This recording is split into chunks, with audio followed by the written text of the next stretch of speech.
Good morning, students. Today we will do the topic supply curve. Okay, what is supply curve? ठीक है. So supply curve refer to a graphical representations of supply schedule. कि जो supply schedule ਅਸੀਂ as a बना ਲੈਂਦੇ as a table, ठीक है.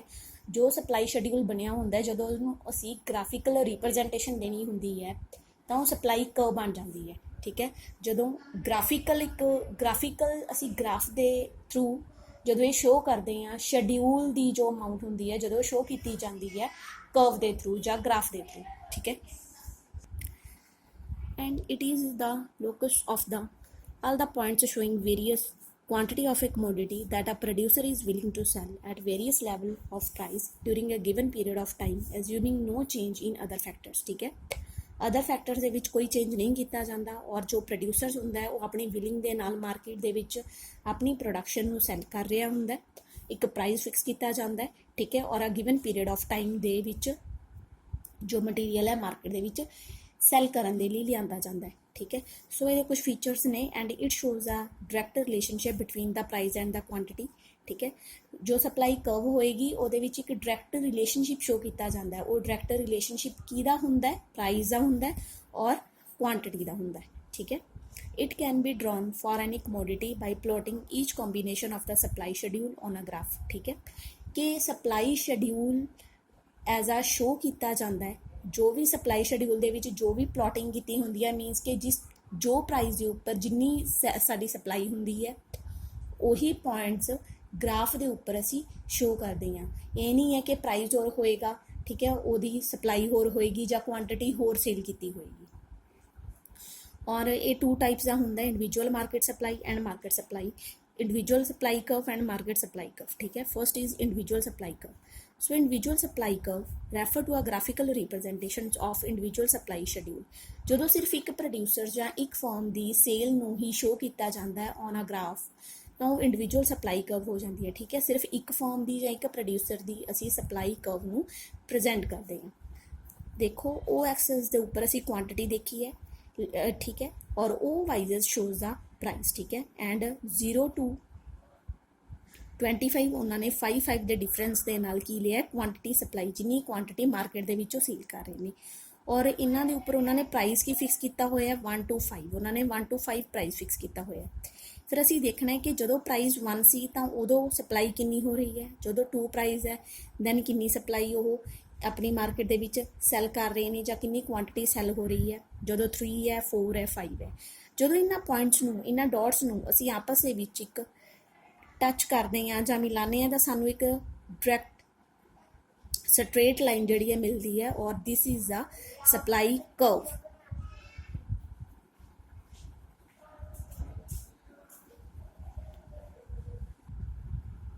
ਔਰ it shows the direct relationship between the price and the quantity, ठीक है. ਜਦੋਂ 5 ਹਾਈ ਸਾਡਾ ਪ੍ਰਾਈਸ ਕੀ ਹੈ? ਹਾਈ ਹੈ 5 ਹੈ, ਦੈਨ ਕੁਆਂਟਿਟੀ ਵੀ ਹਾਈ ਹੈ 25, ਤਾਂ ਇਹ ਹਾਈਐਸਟ ਕੁਆਂਟਿਟੀ ਨੂੰ ਸ਼ੋ ਕਰ ਰਿਹਾ ਜਦੋਂ ਪ੍ਰਾਈਸ ਹਾਈ ਹੁੰਦਾ, ਠੀਕ ਹੈ. ਸੋ ਇੱਕ ਡਾਇਰੈਕਟ ਰਿਲੇਸ਼ਨਸ਼ਿਪ ਪ੍ਰੈਜ਼ੈਂਟ ਕਰਦੇ ਨੇ ਇਹ. ਨੈਕਸਟ ਹੈ market supply curve. So market supply curve refer to a graphical representations of market supply schedule.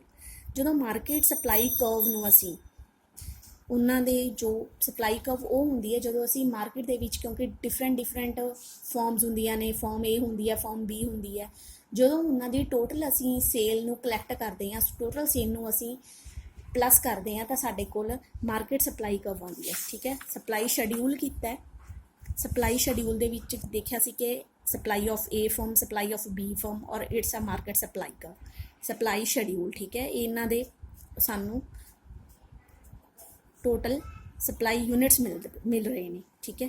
ਇੱਦਾਂ ਹੀ ਜਦੋਂ ਅਸੀਂ ਗ੍ਰਾਫ ਦੇ ਵਿੱਚ ਉਹਨਾਂ ਨੂੰ ਪ੍ਰੈਜ਼ੈਂਟ ਕਰਨਾ ਹੈ, ਉਹ ਐਕਸੈਸ ਤੇ ਕੁਆਂਟਿਟੀ ਸਪਲਾਈ ਪ੍ਰੈਜ਼ੈਂਟ ਹੋ ਰਹੀ ਹੈ, ਉਹ ਵਾਈ ਦੇ ਉੱਪਰ ਪ੍ਰਾਈਜ਼ਸ ਹੋ ਰਹੇ ਨੇ. This is the supply curve of A firm and this is the supply curve of B firm.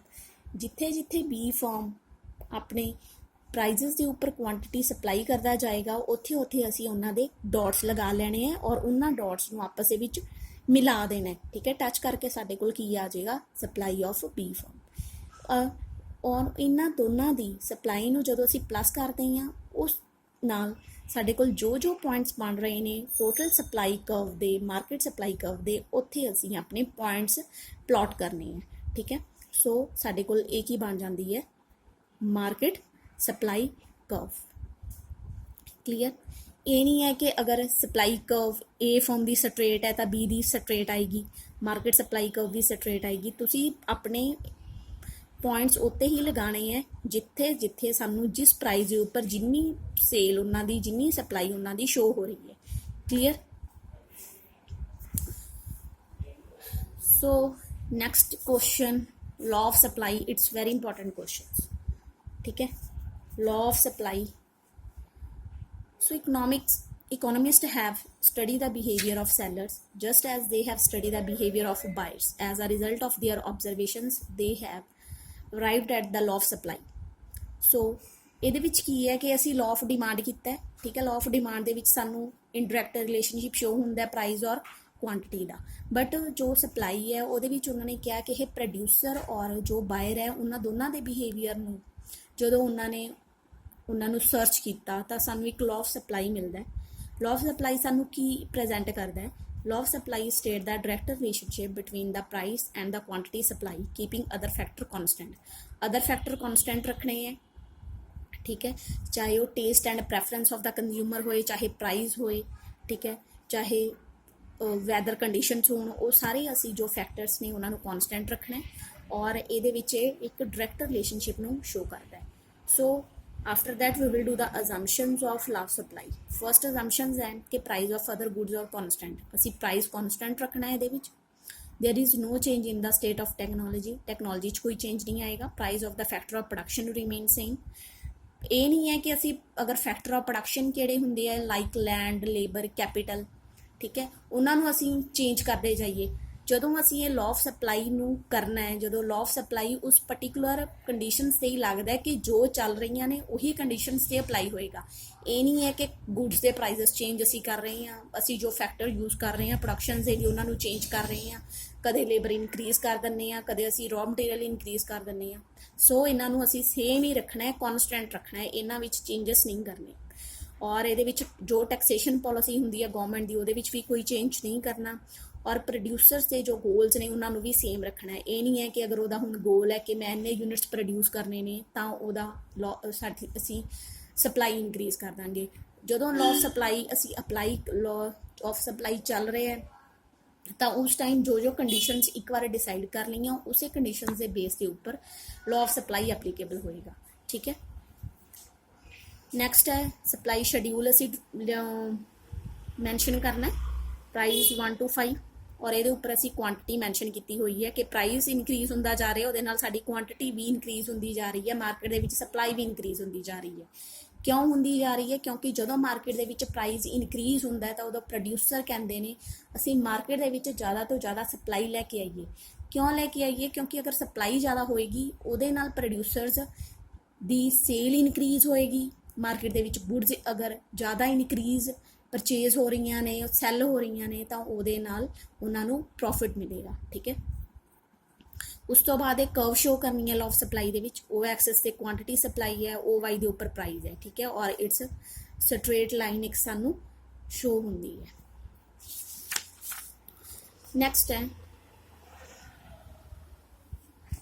Reasons of law of supply. Law of supply ਕਿਉਂ ਐਪਲੀਕੇਬਲ ਹੁੰਦੀ ਹੈ, ਇਹਦੇ ਕੀ ਰੀਜ਼ਨਸ ਨੇ, ਠੀਕ ਹੈ।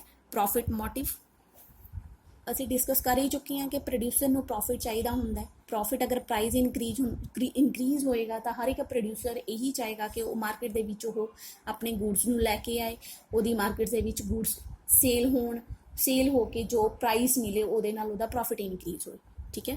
Change in number of firms, ਅਗਰ sale purchasing ਜ਼ਿਆਦਾ ਹੋ ਰਹੀ ਹੈ ਉਹਦੇ ਨਾਲ ਸਾਡੀ ਇਕੋਨਮੀ ਦੇ ਵਿੱਚ ਮਾਰਕੀਟ ਦੇ ਵਿੱਚ ਕੀ ਨੇ, ਫਰਮਸ ਜ਼ਿਆਦਾ ਆਉਣਗੀਆਂ, ਕੁਆਂਟਿਟੀ ਜ਼ਿਆਦਾ ਮਿਲੇਗੀ, ਸਾਨੂੰ ਬੈਟਰ ਕੁਆਲਿਟੀ ਜ਼ਿਆਦਾ ਮਿਲੇਗੀ, ਉਹਦੇ ਨਾਲ ਨੰਬਰ ਆਫ ਫਰਮਸ ਵੀ ਇਨਕਰੀਜ਼ ਹੁੰਦੀਆਂ ਨੇ ਮਾਰਕੀਟ ਦੇ ਵਿੱਚ, ਠੀਕ ਹੈ। ਚੇਂਜ ਇਨ ਸਟਾਕ ਦੇ ਵਿੱਚ ਵੀ ਕਈ ਵਾਰੀ ਚੇਂਜਸ ਆਉਂਦੇ ਨੇ ਕਿਉਂਕਿ ਅਗਰ ਗੁੱਡਸ ਜ਼ਿਆਦਾ ਸਾਡੀਆਂ ਪ੍ਰੋਡਕਸ਼ਨ ਹੋ ਜਾਂਦੀ ਹੈ ਤਾਂ ਸਾਨੂੰ ਸਟਾਕ ਦੇ ਵਿੱਚੋਂ ਮੇਨਟੇਨ ਕਰਨੇ ਪੈਂਦੇ ਨੇ, ਠੀਕ ਹੈ।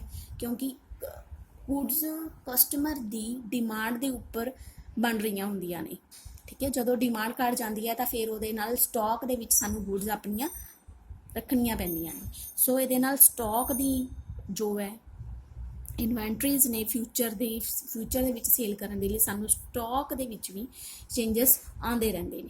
ਠੀਕ, exceptions of law of supply. Exceptions ਹੁੰਦਾ ਕਿ ਕੀ ਕੰਡੀਸ਼ਨਸ ਨੇ, ਕੀ ਰੀਜ਼ਨਸ ਨੇ ਕਿ ਜਿੱਥੇ ਲਾਅ ਆਫ ਸਪਲਾਈ ਐਪਲੀਕੇਬਲ ਨਹੀਂ ਹੋਏਗਾ, ਉਹ ਕੀ ਸਾਨੂੰ ਕੀ ਕਿੱਥੇ ਕੁਛ ਰੂਲਸ ਨੇ ਕਿ ਜਿਨ੍ਹਾਂ ਦੇ ਉੱਪਰ ਲਾਅ ਆਫ ਸਪਲਾਈ ਐਪਲੀਕੇਬਲ ਹੀ ਨਹੀਂ ਹੁੰਦਾ ਇਕੋਨਮੀ ਦੇ ਵਿੱਚ। ਫਿਊਚਰ ਐਕਸਪੈਕਟੇਸ਼ਨਸ ਹੈ ਕਿ ਅਗਰ ਪਤਾ ਚੱਲ ਜਾਂਦਾ ਹੈ ਕਿ ਫਿਊਚਰ ਦੇ ਵਿੱਚ ਪ੍ਰਾਈਸ ਲੋ ਹੋ ਜਾਣਗੇ ਜਾਂ ਪ੍ਰਾਈਸ ਹਾਈ ਹੋ ਜਾਂਦੇ ਆ, ਤਾਂ ਉਹਦੇ ਨਾਲ ਕੰਜ਼ਿਊਮਰ ਦੀ ਡਿਮਾਂਡ ਦੇ ਉੱਪਰ ਇਫੈਕਟ ਪੈਂਦਾ। ਡਿਮਾਂਡ ਦੇ ਉੱਪਰ ਇਫੈਕਟ ਪਏਗਾ ਤਾਂ ਓਬਵੀਅਸ ਕੀ ਹੋਏਗਾ, ਸਪਲਾਈ ਦੇ ਉੱਪਰ ਵੀ ਇਫੈਕਟ ਪਏਗਾ, ਸਪਲਾਈ ਵੀ ਇਨਕਰੀਜ਼ ਜਾਂ ਡਿਕਰੀਜ਼ ਹੋਏਗੀ।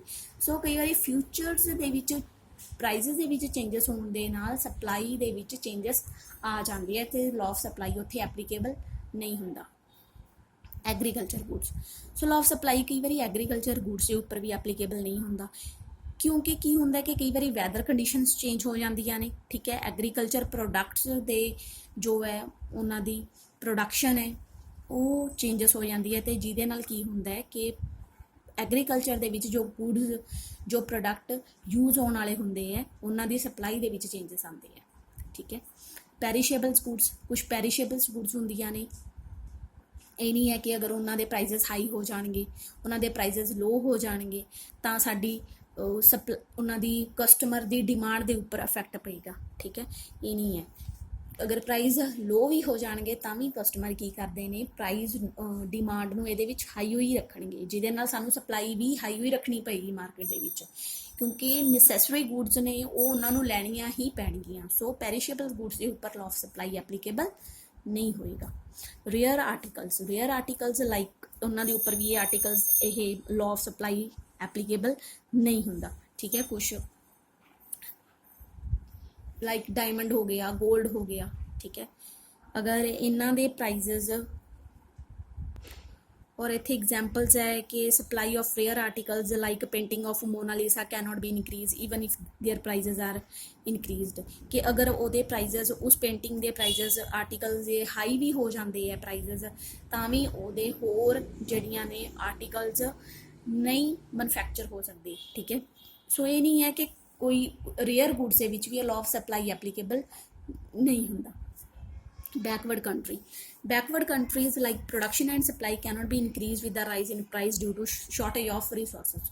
ਉਹਨਾਂ ਦੇ ਕੋਲ ਇੰਨੇ ਰਿਸੋਰਸਿਸ ਨਹੀਂ ਹੁੰਦੇ ਕਿ ਕਸਟਮਰ ਦੇ ਪ੍ਰਾਈਸਿਸ ਹਾਈ ਹੋਣ ਦੇ ਕਰਕੇ ਆਪਣੀ ਇੱਕਦਮ ਕੀ ਕਰ ਸਕਦੇ ਆ ਕਿ ਉਹ ਸਪਲਾਈ ਨੂੰ ਇਨਕਰੀਜ਼ ਕਰ ਦੇਣਗੇ, ਜਾਂ ਉੱਥੇ ਕਸਟਮਰ ਜੋ ਕੰਜ਼ਿਊਮਰਸ ਹੁੰਦੇ ਹੈ ਉਹਨਾਂ ਦੇ ਕੋਲ ਇੰਨੀ ਮਨੀ ਨਹੀਂ ਹੁੰਦੀ ਕਿ ਮਾਰਕੀਟ ਦੇ ਵਿੱਚ ਜੋ ਵੀ ਪ੍ਰੋਡਕਟਸ ਆਉਂਦੇ ਆ ਉਹ ਸਾਰੀਆਂ ਪ੍ਰੋਡਕਟਸ ਨੂੰ ਪਰਚੇਜ਼ ਕਰ ਲੈਣਗੇ। ਠੀਕ ਹੈ, ਸੋ ਬੈਕਵਰਡ ਕੰਟਰੀਜ਼ ਦੇ ਵਿੱਚ ਵੀ law of supply due to shortage or due to money shortage ਦੇ ਨਾਲ ਇਹ ਲਾਅ ਐਪਲੀਕੇਬਲ ਨਹੀਂ ਹੁੰਦਾ।